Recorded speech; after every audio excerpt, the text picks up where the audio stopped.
Assalamualaikum, salam sejahtera dan selamat kembali semula ke channel Abang. Terima kasih sangat-sangat sudi dengarkan semua cerita Abang sampaikan. Abang tengok penonton Abang semakin hari semakin banyak, subscriber semakin tinggi. Itu semua anugerah yang Allah bagikan. Anugerah yang Allah gerakkan hati-hati semua untuk dengarkan cerita Abang. Bukan apa, cerita ni semua bagus-bagus, boleh buat pengajaran kita semua. Jadi Abang doakan semua yang menonton semua yang menonton cerita Abang, sama ada cerita hari ini ataupun cerita akan datang ataupun cerita yang lepas-lepas, moga dipanjangkan umur, dimurahkan rezeki, dipermudahkan segala urusan dan diampunkan segala kesalahan kita oleh Allah Subhanahu Wa Taala. Amin ya rabbal alamin. Moga-moga kan, mana tahu kita ramai-ramai yang amin, salah seorang doa terkabul. Itu dah kira baguslah kan, walaupun abang ni bukannya alim. Jadi mana tahu dari kalangan penonton ada yang alim-alim, doanya dikabulkan, alhamdulillah, ramai-ramai masuk syurga. Kita doa je lah. Jadi hari ni abang nak sampaikan 3 cerita. Cuma dalam ketiga-tiga cerita yang pertama tu agak mencengkam sikit. Jadi tanpa membuang masa, jom kita teruskan dengan cerita yang pertama. Cerita yang pertama berlaku dekat Seremban Negeri Sembilan. Alamak, abang sebenarnya tak nak bagi tahu, tapi terbagi tahu. Berlaku di sebuah hospital. Tapi dekat Seremban ada banyak hospital kan, hospital kerajaan, hospital swasta. Berlaku di salah sebuah hospital.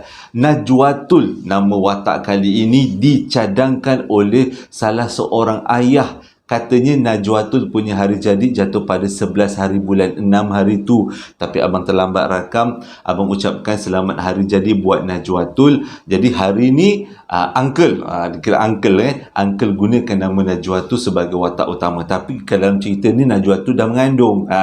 Itu je yang bezanya. Okay. Najwatul ni pada tahun 2012 dia mengandung anak yang ketiga. Kalau tak silap abang lah, dia mengandung anak yang ketiga. Jadi dalam mengandung tu ada satu benda lah yang dia paling risau, iaitu dia seram dengan hospital.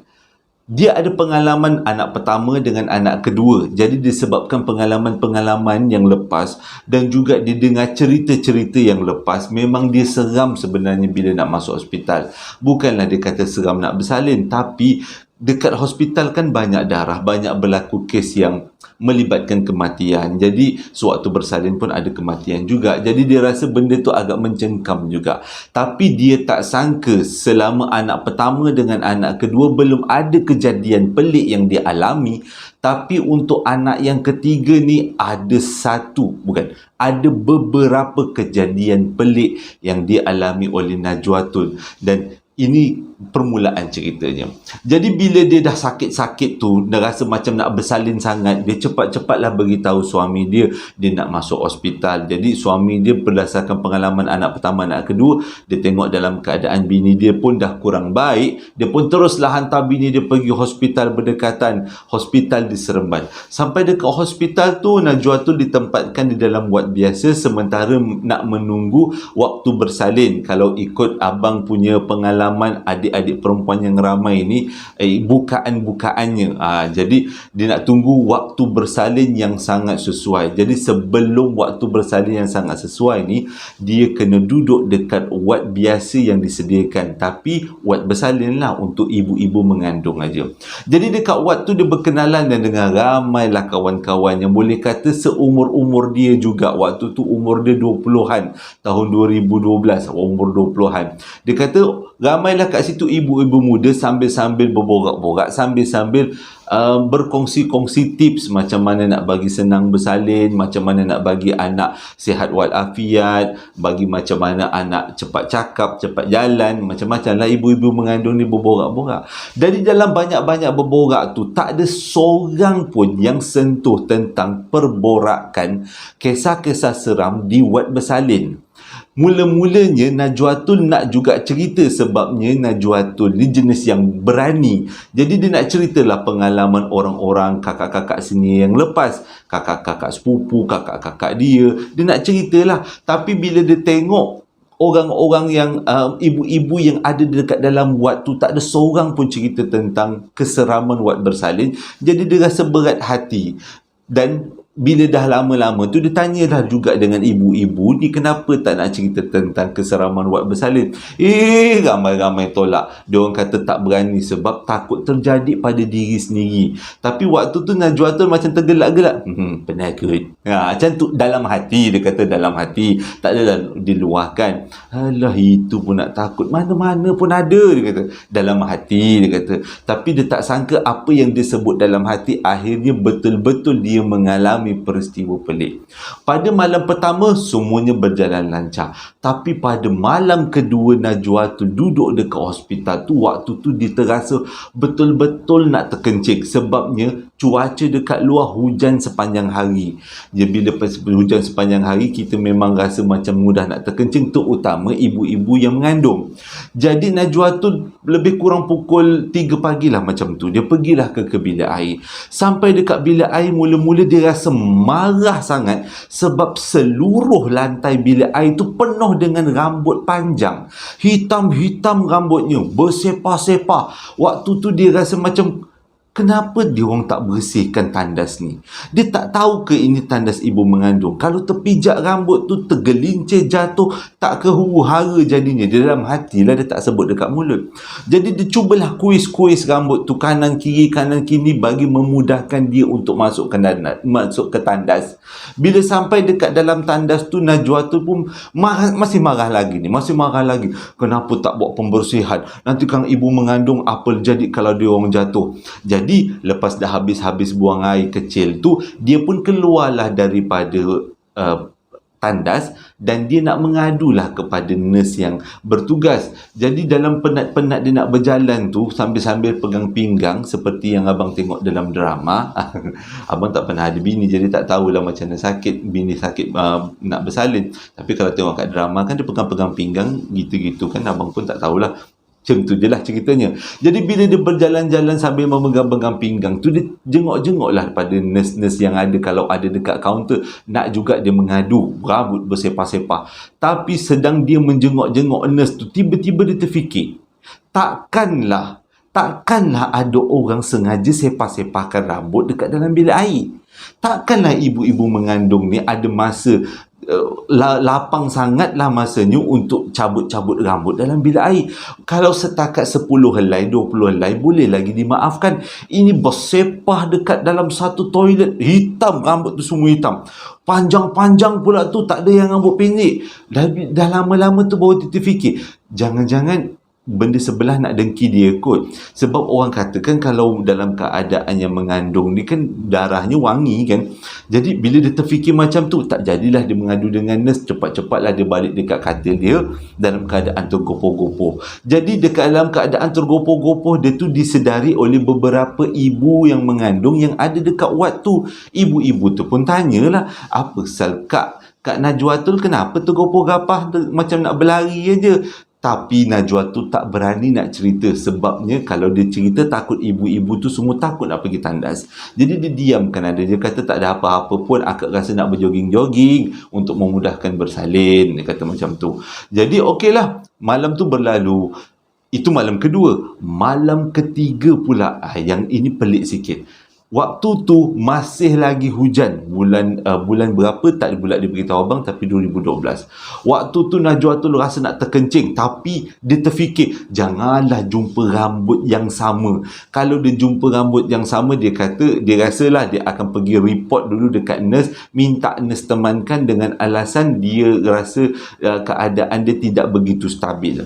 Tapi bila dia masuk dekat dalam kawasan tandas, dia tengok tak ada apa-apa pun, okey je, tandas tu clear je. Cumanya ada satu tandas paling tepi sekali tertutup. Mungkin ada ibu mengandung lain yang buang air dekat situ. Jadi dia pun pergilah ke tandas sebelah tandas yang tertutup. Bila dia masuk dalam tandas tu, dia buang air. Tengah-tengah dia buang air, tiba-tiba dia dengar tandas sebelah ada orang menangis. Mula-mula dia rasa kesian adik sebelah ni nangis. Mungkin dia kesakitan ke nak bersalin ke, mungkin dia teringat mak bapak dia ke, teringat suami dia jauh dia agaknya. Dia biarkanlah budak tu nangis. Tapi lama kelamaan dia rasa pelik sebab yang tangisan tu tak berhenti. Bercucur-cucuran dia punya tangisan tu bersambung-sambung. Lepas tu cara dia menangis tak macam orang biasa menangis. Rasa macam pelik, kenapa mendayu-dayu menangisnya. Jadi dia pun rasa tak sedap hati, cepat-cepatlah Najwa tu habiskan proses buang air tu. Dia teruslah keluar daripada bilik air. Dia tengoklah bilik air sebelah masih lagi tertutup. Jadi dia beranikan diri ketuk. Bila dia ketuk, waktu sebelum dia ketuk tu masih lagi ada bunyi menangis. Dia ketuk, tiba-tiba bunyi menangis tu diam. Bila bunyi menangis tu diam, dia dah meremang bulu roma. Dia pun cubalah tolak pintu bilik air tu, rupanya tak berkunci. Bila tengok dalam tak ada orang. Memang cerita hantu dah ni. Jadi dia cepat-cepat berlari ke bilik wad dia. Sampai dekat bilik wad tu, yang ibu-ibu mengandung lain pun tegur sekali lagi. Akak ni malam semalam balik daripada tandas tu kopoh-kopoh. Ni pun balik juga tergocoh-gocoh juga. Akak ni ada apa-apa ke sebenarnya? Akak ada nampak? Biar akak cerita kak. Dia kata, kan kalau tak cerita jadi kat orang lain kan huru-hara pula. Najwa tu terus sambung, tak ada apa-apalah, cuma akak ni saja dalam tandas tadi mungkin mengelamun lah, dia kata. Jadi okeylah, malam tu berlalu. Cuma Najwa tu dah mengalami dua peristiwa. Satu rambut, satu orang menangis dalam tandas. Jadi dia berdoa sangat-sangat, janganlah, dia dah nak bersalin dah ni. Kalau mengikut cerita ni, bukaannya dah semakin besar. Dia dah nak bersalin dah harap-harap tak ada benda-benda yang pelik. Tapi Allah nak menguji kan. Jadi pada hari yang keempat, dia duduk dekat hospital tu, tiba-tiba dia rasa dah memang dah nak bersalin sangatlah. Dia dah beritahu pada nurse pun dah sedia maklum. Dia orang pun tolaklah Najwa tu menggunakan kursi roda masuk ke bilik labor room. Kalau abang salah betulkan sebab abang belum pernah lagi masuk labor room. Jadi Najwa tu pun ditolak naik kursi roda. Bila Najwa tu ditolak naik kursi roda, dia tolak dalam keadaan yang tak begitu laju. Sebab untuk mengelakkan kecederaan pada ibu yang tengah nak bersalin dah sakit ni. Waktu tu Najwa tu kata dia dah memang sakit sangat nak bersalin. Jadi dia harap nurse tu cepat-cepatlah tolak dia. Tapi yelah, nurse tu ada prosedur dia sendiri, dia tolaklah slow-slow. Jadi waktu wheelchair tu, kursi roda yang dinaiki Najwa tu melintasi beberapa katil, akhirnya Najwa tu dah nak sampai ke pintu keluar wad untuk pergi ke wad labor room. Jadi dia melintasi satu kawasan yang paling depan sekali. Tengah-tengah melintasi kawasan tu, tiba-tiba dia tercium bau yang busuk secara sekali imbas. Zup, dia kata. Bukan bau bangkai, tapi dia kata bau yang memang busuk dan tak menyenangkan. Dia rasa dalam hati berdoa lah, ya Allah, ya Tuhanku, janganlah jadi apa-apa. Tapi Allah nak menguji. Waktu kursi roda yang dinaiki Najwa tu melintasi satu katil kosong, tiba-tiba Najwa tu nampak rambut panjang keluar daripada selimut katil tu dan rambut tu mencecah ke lantai. Dan rambut tu terlalu panjang mencecah ke lantai. Waktu tu tengah sakit-sakit ni, Najwa tu tengok meremang, dia kata bulu roma dia. Dia tahu itu bukan manusia. Takkanlah manusia ada rambut sepanjang tu, dia kata. Lagipun keadaan katil tu kosong. Bukannya ada orang. Mana datang rambut tu? Memanglah daripada alam sebelah. Jadi dia pun bila melintasi, dia tengok rambut tu sebelah je dia, lalu sebelah dia. Dia Allahu Akbar, Allahu Akbar. Itu je yang dia ingat. Dia kata dia palingkan muka sambil cakap Allahu Akbar. Lepas tu bila dah habis dan nak keluar daripada wad menunggu tu, dia tengok ke belakang, ada tak lagi rambut tu. Rambut tu dah tak ada. Dan lepas tu dia terus masuk dalam wad labor room. Abang cakap living room. Dia terus termasuk dalam labor room dan akhirnya berlakulah proses kelahiran. Anak dia lahir dengan selamat, cergas, dan sekarang anak dia pun dah sekolah. Dia kata dah sekolah, dah okey dah, anak dia dah besar. Tapi peristiwa tu betul-betul mengingatkan dia tentang keseraman wad bersalin. Sampai kesudah, dia tak cerita pun dengan ibu-ibu yang tengah mengandung dalam wad bersalin tu. Memang dia tak cerita. Dia takut lepas tu jadi apa-apa pula dekat budak tu. Budak-budak tu takut pula nak pergi ke tandas. Tapi dia kata pengalaman tu dia tak dapat lupakan. Cerita kedua pula disampaikan oleh seorang budak lelaki, tapi abang gunakan namanya sebagai Aiman. Aiman bekerja sebagai pengawal keselamatan dekat 2 kilang di Pulau Pinang. Kilang pertama dekat Kebun Gedong, ke Pulau Gedong. Kilang kedua dekat Gelugor. Abang ni nama-nama tempat memang susah nak ingat. Sekarang umur Aiman 27 tahun. Dia dah kerja sebagai pengawal keselamatan 10 tahun, bermula daripada umur 17 tahun sampai 27 tahun. Daripada tahun 2012 sampailah ke 2022. Tapi dalam banyak-banyak pengalaman, dia ada 2 pengalaman yang diceritakan pada abang melalui email, dan diharapkan boleh kongsikan bersama ramai-ramai ni. Kita dengarlah, jadikan iktibar, dia kata. Kilang pertama dia kerja dekat Bukit Gedong, ke Pulau Gedong, lebih kurang lah kat Pulau Pinang. Dia kata dekat kilang tu, dia kata ada satu peristiwa pada tahun 2012. Dia kata tengah-tengah dia kerja, dia kata tiba-tiba berlakulah shutdown secara besar-besaran. Dengan kata lain, satu kilang tu gelap gelita, diputuskan bekalan elektrik atas sebab-sebab tertentu. Jadi sebagai pengawal keselamatan, kalau tak silap abang pada waktu tu malam lah, dia kata. Jadi pengawal keselamatan ditugaskan untuk buat cek dalam kawasan kilang yang besar tu. Jadi memang dia dengan beberapa orang kawan dia akan buat cek. Itu memang selalu rutin yang biasa. Dan diorang tak akan buat cek dalam kilang yang gelap tu secara berasingan. Secara bersama-sama diorang akan buat cek secara berasingan. Seorang pergi utara, seorang pergi selatan, seorang pergi barat daya, seorang pergi timur laut. Macam tu lebih kurang. Jadi dalam banyak-banyak kali shutdown yang berlaku, shutdown pada tahun 2012 yang dia paling ingat. Sebabnya pada waktu tu seluruh kilang gelap, dan dia pun pergilah cek di kawasan kilang utama, kawasan bangunan kilang utama, dan kawasan tu sangat luas, dia kata. Jadi semua pekerja-pekerja dah keluar, diminta untuk keluar, dan dia pun bawa lah lampu picit pergi buat check up dekat dalam kilang tu secara sorang-sorang. Waktu tu umur dia masih lagi 17 tahun. Dia check punya check. Tiba-tiba dekat belakang dia seolah-olah dengar macam ada orang berlari. Jadi pun pandanglah belakang, tak ada apa-apa. Mustahil orang, sebabnya semua pekerja-pekerja dah keluar, dah diasingkan keluar. Memang itu adalah prosedur, dia kata. Jadi dia jalan lagi. Bila jalan-jalan lagi, selang 2-3 minit ada lagi orang berlari kat belakang. Dia dah tak sedap hati dah. Janganlah main-main, dia cakap. Dia nak bekerja. Selama dia ni memang dengar cerita tentang kilang tu, macam-macam cerita. Tapi dia macam budak muda kan, nak kata percaya tu percayalah juga. Tapi kuatkan hati demi untuk sesuap nasi lah, untuk duit gaji lah kan. Tapi dia kata dalam keadaan hati dia yang dah berdebar-debar tu, dia rasa macam orang alam sebelah dengar lah dia punya debaran tu. Tengah-tengah dia cepatkan langkah, tiba-tiba ada orang tarik baju dia daripada belakang sampai dia tersungkur. Dia tertarik ke belakang, tersungkur ke belakang. Sampai dia terjatuh tersungkur, dan dia bangun, dia suluh, dia cari mana yang orang yang tarik dia.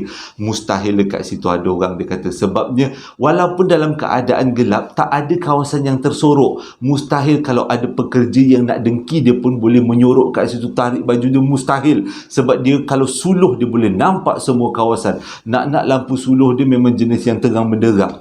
Tapi dia kata bila dah kena macam tu, bukan lagi dia berjalan, bukan lagi jalan laju-laju, lari terus keluar daripada kilang tu dan terus buat report, everything okay, kata. Tapi dia kata itu pengalaman mengajar dia betul-betul lah, supaya lain kali lebih berhati-hati. Tapi tak berhenti kat situ je. Dia ada pengalaman yang kedua, dikatakan lebih seram lagi, yang bila abang dah baca cerita ni memang seram. Aiman cerita, kisah ni dia berlaku dekat kilang waktu dia kilang Gelugor. Seram pula abang. Berlaku dekat kilang Gelugor. Cerita dia macam ni. Waktu tu sebenarnya Aiman tak kerja. Dia cuti pada waktu tu. Tapi nak jadi cerita lah, pada hari tu bos dia telefon, boleh tak ganti orang lain sebab orang tu tiba-tiba ada urusan keluarga yang maha penting. Dia kata mula-mula dia malas, tapi bila bos dia cakap dia akan dibayar triple sebab tak ada orang yang nak ganti malam. Jadi bila dengar triple bayaran gaji, dia seronok lah kan. Siapa tak seronok? Jadi dia pun kata okey lah bos, tak ada masalah, dia boleh ganti malam tu. Jadi patutnya dia bercuti, malam tu dia kena kerja. Dia kerjalah jaga dekat kilang tu pada malam tu. Nak jadi cerita sekali lagi, pondok pengawal yang ada kat kilang tu berkunci. Sebab budak tu tak datang, budak yang sepatutnya kerja pada malam tu tak datang. Jadi kunci pula pada dia. Datang pula Aiman. Aiman pula tak ada kunci pada waktu tu. Selalu dia main pas-pas kunci dan nak tak nak kena jaga juga, tapi tak boleh lah masuk dalam, kenalah jaga dekat kawasan luar. Tapi nak jadi cerita, memang bagusnya dekat pondok pengawal tu dia ada bumbung yang agak lebar, jadi Aiman boleh duduk bawah tu. Cumanya yang menjadi masalah ialah tandas untuk pengawal ada dekat dalam pondok pengawal. Tapi pondok pengawal pula berkunci. Dengan kata lain, kalau Aiman nak buang air, dia terpaksa pergi ke kawasan dalam kilang. Dekat kawasan tepi-tepi bangunan tu. Kat situlah dia punya tandas. Tapi, yelah, dia kata bukanlah dia berani sangat. Nak jadi cerita. Abang rasa dah 4 kali nak sebut nak jadi cerita. Jadi, tiba-tiba dia rasa macam nak terkencing. Bila dia terasa nak kencing, mula-mula kuatlah kalau semangat dia nak pergi kat tandas yang jauh tu. Tapi bila sampai setengah jalan, angin tiba-tiba rasa bertiup kencang. Seram pula. Dia pun kembali semula kat pos pengawal dan dia pun cari-carilah tepi-tepi kawasan, tepi-tepi pagar yang agak-agak strategik lah untuk buang air. Dia pun apa lagi, meluncurkanlah kencingnya dekat kawasan yang tak berapa nak nampak orang, tapi sebelah pondok pengawal tu, dekat-dekat dengan pagar. Dia kata itu je lah pilihan yang dia ada kan. Okey je, dia pun buang air. Bila dia buang air, dia buang air dekat kawasan belakang sikit lah, tapi masih sebelah kawasan pengawal lagi.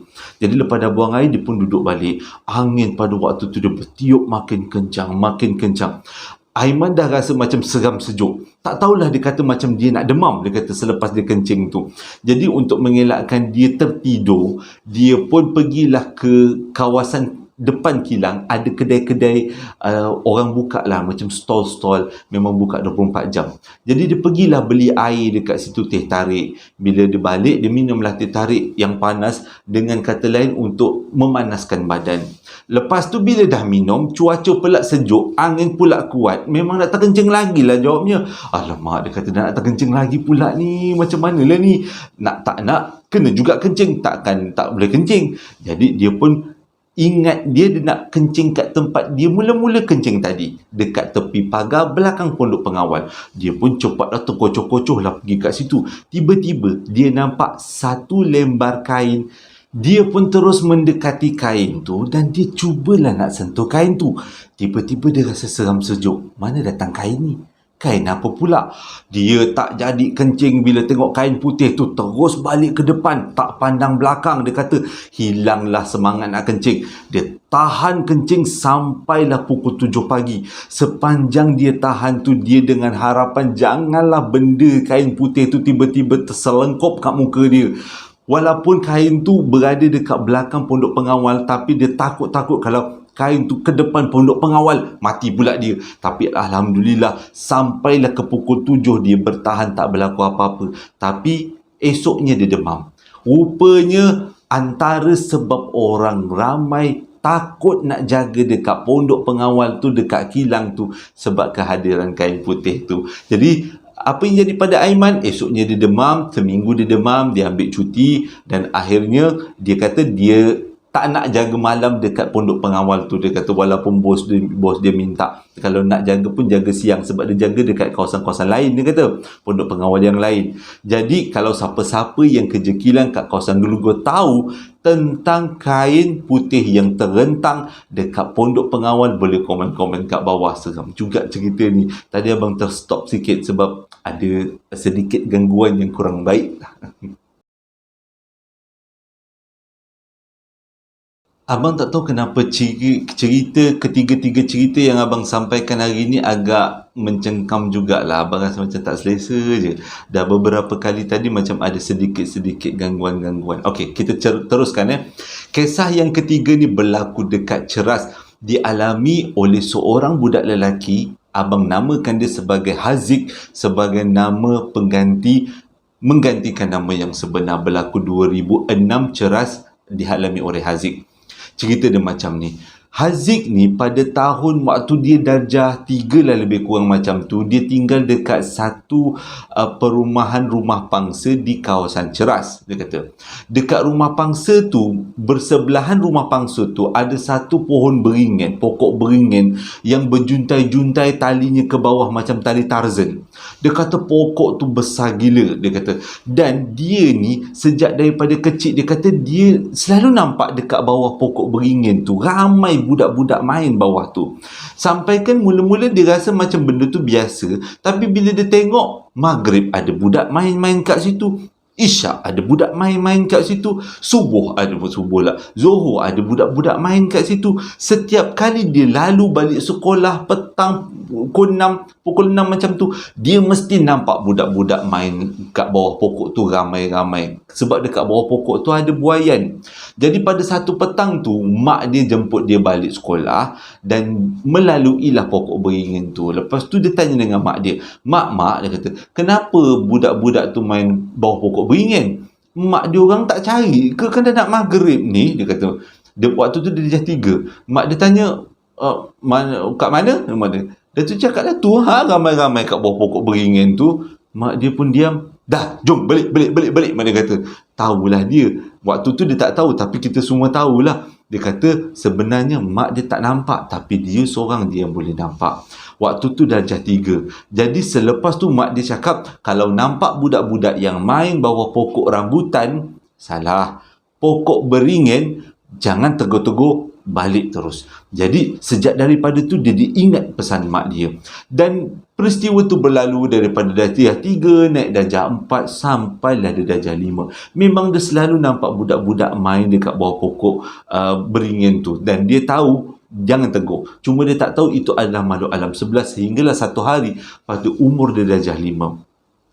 Pada umur darjah 5 tu, waktu tu dia balik sekolah petang, dia melintas pokok beringin tu. Tiba-tiba dekat buaian tu dia nampak seorang budak perempuan. Waktu tu dia ingat budak perempuan tu budak perempuan biasa. Tapi bila dia tengok lama-lama budak perempuan tu terapung, kakinya tak jejak ke tanah. Jadi dia tahulah itu bukan budak-budak yang biasa. Dia terus lari balik rumah. Sampai rumah demam. Sempat cerita dekat mak dia. Mak dia kata, itulah pokok ni memang pelik sikit. Kawasan perumahan ni pelik sikit. Jadi disebabkan dia punya demam tu tak kebah-kebah, jadi mak bapak kepada Haziq ni panggillah ustaz. Jadi ustaz pun datanglah berubat. Jadi ustaz tu beritahu sebenarnya kawasan perumahan ni dulu dengar-dengar cerita dia orang buat amalan kurafat untuk menaikkan bangunan ni. Pada awal-awal pembinaan dia, bangunan tu, satu rumah pangsa di Ceras, bangunan tu selalu sangat runtuh dan dia punya dasar pembinaan selalu saja rosak, tak dapat dibuat dengan perfect. Tapi pihak dengar cerita, ada pihak-pihak yang buat ritual-ritual pelik dengan menanam tengkorak manusia yang dibeli daripada luar, tanam dekat bawah rumah pangsa tu, dan sejak tu pembinaan rumah pangsa tu kokoh. Itu yang ustaz tu cerita. Tapi ustaz tu cakap dia pun tak pasti, dia dengar daripada banyak versi. Dan dia kata ada juga ustaz tu cakap yang kata pokok beringin tu, bawah pokok beringin tu lah tempat dia orang tanam tengkorak tu. Sama ada betul atau tidak tak tahu. Tapi banyak kali si ustaz ni dapat panggilan daripada orang sekitar rumah pangsa tu supaya nak berubat. Sebab banyak berlaku gangguan. Sama ada gangguan untuk anak-anak ataupun gangguan dekat dalam rumah. Jadi memang tahulah Haziq dengan mak dia, dengan ayah dia, kawasan rumah dia orang tu bukan kawasan-kawasan biasa, tapi kawasan misteri. Dan kes ni berlanjutan. Rupanya kata Haziq, sejak daripada tu dia senang nampak, dia kata. Sebab dia nampak budak-budak yang main bawah pokok beringin tadi tu, dia senang nampak. Jadi pada umur 19 tahun, Haziq bekerja dekat satu kilang dekat Kuala Selangor, kalau tak silap abang. Dia kata dia kerja dekat kilang tu, okeylah dia kerja macam biasa. Tapi cumanya nak pergi ke kilang tu daripada rumah dia, kena melalui satu kawasan kubur. Dan dekat kilang tu pula, dia selalu masuk shift pagi. Pukul 4 pagi dia dah masuk kilang tu, sebab tu kilang ayam.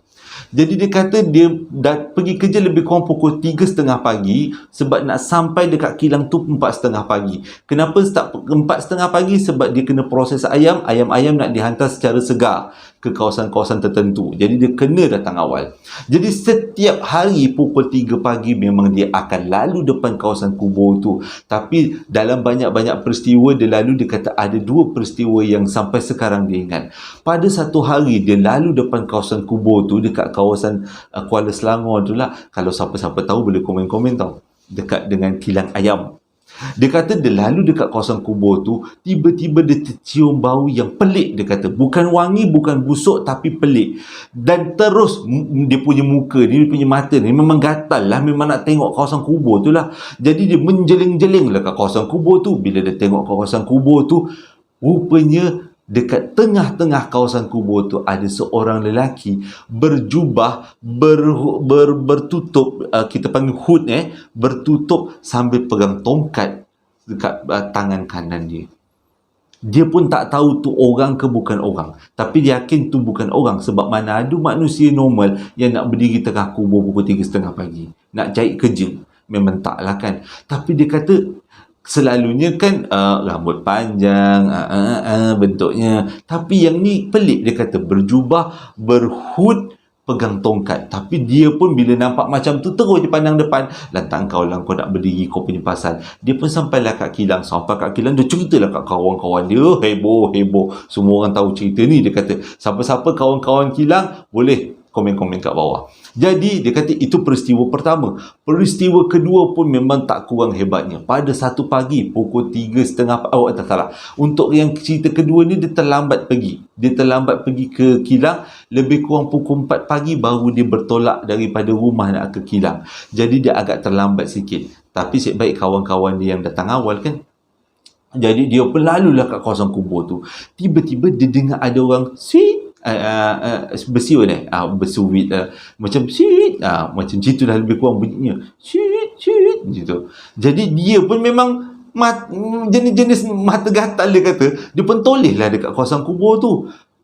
Dan dia nampak Makcik Rockers berdiri dekat atas satu kubur yang baru dikebumikan siang tadi. Tanahnya masih merah, kuburnya masih dikambus baik, dan atasnya Makcik Rockers berdiri cantik je posing. Waktu tu dia tergamam. Dan dia terberhentikan motor dia dan dia pandang dekat Makcik Rockers tu. Dia kata tak tahulah, perasaan dia lebih kepada nak tahu. Dan dia pun keluarkan headset, ingatkan nak rakam. Dia kata itulah niatnya. Tapi belum sempat dia nak rakam, Makcik Rockers tu dah terbang ke atas. Dan bila dah terbang ke atas, dia kata baru dia rasa seram pula keadaan sekarang. Dia pun apa lagi, start motor dia, mujurlah motor dia senang hidup. Dia terus bawa motor dia, laju-laju terus sampai kat kilang. Tapi bila sampai kat kilang, macam biasa, dia terpaksa direhatkan sebab lepas tu dia demam. Selang 3-4 hari jugalah dia demam peristiwa tu. Jadi itu adalah 2 peristiwa dia tak boleh lupa. Dan dia masih lagi bekerja dekat kilang tu rasanya sampai sekarang.